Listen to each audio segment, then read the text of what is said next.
حضرت بلال حبشی، حضرت بلال کے بارے میں بڑے واقعات ملتے ہیں۔ ایک واقعہ بڑا منفرد لکھا ہے کتابوں میں۔ حضرت بلال سے لوگوں نے کہا آپ نبی پاک سے متاثر کیسے ہوئے؟ تو جناب بلال کہنے لگے میں زیادہ لوگوں کو، مکے کے لوگوں کو جانتا ہی نہیں تھا، چونکہ میری ڈیوٹی تھی گھر میں کام کرنے کی، اور مجھے سخت سزا ملتی تھی امیہ بن خلف کی طرف سے۔ بلکہ تحقیق یہ ہے کہ یہ عبداللہ بن جدان کے غلام تھے۔ امیہ بن خلف نے تو جب انہوں نے کلمہ پڑھا تو پھر خریدا۔ عبداللہ بن جدان کہنے لگا میں فارغ نہیں، آپ لے لیں، آپ اس کو سزائیں دیں۔ تو کہتے میں ان کے گھر میں ہوتا تھا، تو میں تو زیادہ لوگوں کو جانتا ہی نہیں تھا، کبھی مجھے موقع ہی نہیں ملا تھا باہر نکلنے کا، ہماری غلاموں کی کوئی زندگی نہیں ہوتی تھی۔ حضرت بلال کہتے ہیں میں ایک دن مجھے بخار چڑھ گیا بڑا تیز، میں لوگوں کو جانتا نہیں تھا۔ فرماتے مجھے تیز بخار چڑھ گیا تو ٹھنڈ بڑی سخت تھی، میرے مالک نے مجھے کئی کلو جوں دیے پیسنے کو چکی پہ۔ کہتے میں بیمار تھا تو میں نے کچھ دوائی لی جو اس وقت موجود ہوتی تھی، میں نے اوپر لحاف لیا، دودھ پیا تو مجھے نیند آ گئی۔ جب میں سویا تو میرا مالک آ گیا، اس نے آ کر کے مجھے سوئے ہوئے دیکھا تو کھینچ کر کمبل اتارا، رضائی اتاری، لحاف اتارا، کہنے لگا اب تیری سزا یہ ہے کہ تو کھلے میدان میں بیٹھے گا، وہاں چکی پیسے گا، اور دوسری سزا یہ ہے کہ تجھے قمیض پہننے کی بھی اجازت نہیں۔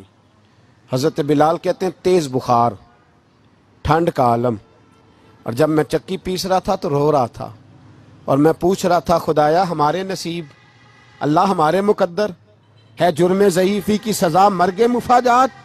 سیدنا بلال حبشی رضی اللہ تعالیٰ عنہ فرماتے ہیں میرے دروازے کے قریب سے رسول پاک گزرے اور مجھے ہائے ہائے کرتے دیکھا تو دستک دی۔ میں نے کہا کون ہے؟ دروازہ کھلے آ جاؤ۔ محبوب اندر آئے تو پوچھنے لگے کیوں رو رہے ہو؟ تو میں نے کہا جاؤ اپنا کام کرو، یہاں دکھ سارے پوچھتے ہیں مداوا کوئی نہیں کرتا، یہاں باتیں سارے سنتے ہیں، یہاں تقریریں سارے کرتے ہیں، حقوق غریباں پر بات سارے کرتے ہیں، مداوا کوئی نہیں کرتا، جاؤ اپنا کام کرو۔ کہتے ہیں میں نے سخت جملے کہے معاذ اللہ، حضور چلے گئے، اور جب حضور جا رہے تھے تو میں کہہ رہا تھا بس جا رہے ہو نا، میں نے پہلے ہی کہا تھا جاؤ۔ کہتے ہیں قربان جاؤں، تھوڑی دیر گزری تو اللہ کے رسول کے ہاتھ میں گرم دودھ کا پیالہ تھا، کھجوریں تھیں، حضور تشریف لائے اور کریم رسول نے مجھے کھجوریں دی، دودھ پلایا اور کہا چل جا کمبل میں بیٹھ جا۔ تو میں نے کہا چکی کون پیسے گا، وہ تو بڑا مارے گا۔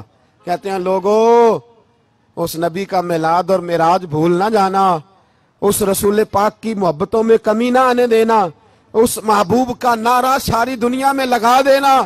فرماتے ہیں میرے حبیب کے میں قربان جاؤں، مصطفیٰ کریم نے فرمایا تو بیٹھ رضائی میں اور آج تیرے حصے کی چکی میں پیسوں گا۔